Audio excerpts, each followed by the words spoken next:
City 24/7 ప్రేక్షకులకు నమస్కారం. నేను మీ doctor Hariharan, general physician, Vijayawada nursing polyclinic hospital Vijayawada నుంచి.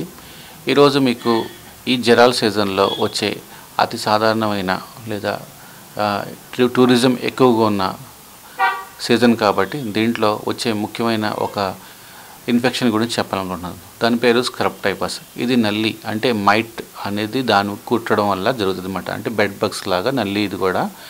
ఇది ఎక్కువ అడవుల్లో తుప్పల్లో ఉంటుంది అన్నమాట. సో ట్రెక్కింగ్ ఇష్టపడేవాళ్ళు, కొండలు ఎక్కేవాళ్ళు, అడవుల్లో తిరిగే వాళ్ళకి ఇది బైటింగ్ ఈ పురుగు కలవడం వల్ల వాళ్ళకి ఫీవర్, కాఫ్, కోల్డ్, ఒంటి మీద ర్యాష్ దాన్ని ఇష్కార్ అంటారన్నమాట.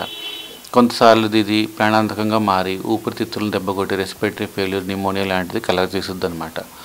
అదర్వైజ్ దీన్ని ఎర్లీగా డిటెక్ట్ చేయగలిగితే కనుక జనరల్ ఫిజిషియన్ చూపించుకొని దీనికి ట్యాబ్లెట్ డాక్సిసైక్లిన్ లాంటివి వాడితే చాలా వరకు ఇది తగ్గిపోద్ది అనమాట. సో స్క్రబ్ టైఫస్ అనేది ఓరియంటల్ షూషు గమేషి అని ఈ టైఫస్ టైప్ ఆఫ్ ఈ క్రిమి, దాన్ని నల్లి టైప్ అనమాట. అది బెడ్ బగ్స్ టైపు. ఇది కుట్టడం వల్ల వచ్చేది అనమాట. సో దానికి ప్యాచ్ లాగా నల్లగా శరీరం మీద కనుక మీకు జ్వరంతో పాటు మచ్చ కనుక వస్తే, అలాగే ఒంటి మీద ర్యాష్ వచ్చి ఎర్రగా కానీ నల్లగా కానీ మచ్చలు వస్తే, చుక్కలు కానీ, మీరు ఇమీడియట్గా ఫిజిషియన్ని ట్రీట్మెంట్కి వెళ్ళాలి. సో దాంట్లో టెస్ట్ చేస్తారు, వీల్ఫిలిక్స్ టెస్ట్, అలాంటి కొన్ని యాంటిజెన్ టెస్టులు చేయడం వల్ల స్క్రబ్ టైఫస్ అనేది దాంట్లో ఉన్న వెరైటీ అనేది మనకి కన్ఫర్మేషన్ వస్తుంది. ఇది డాక్సిసైక్లిన్తో చాలా వరకు ట్రీట్మెంట్ చేయొచ్చు. ఎర్లీగా మనం డయాగ్నోస్ చేయగలిగితే ట్రీట్మెంట్ చాలా ఈజీ, అందరికీ అందుబాటులో ఉండేదే.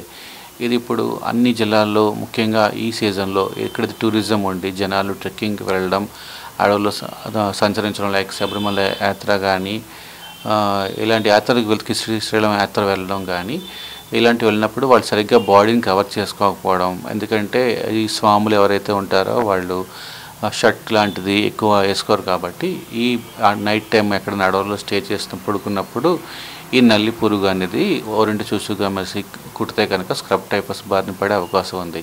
సో మీ బాడీని ప్రాపర్గా కవర్ చేసుకోవడం, మీరు ఒడోమస్, గుడ్ నైట్ లాంటివి దోమలకి రాసే క్రీమ్స్ బాడీకి రాసుకొని ట్రావెలింగ్ చేయాలి. ఎందుకంటే అలాంటివి ఉన్నప్పుడు రిపెల్లెంట్ కింద అది పురుగుకి, ఆ స్మెల్కి మనం కుట్టకుండా ఉంటాయి.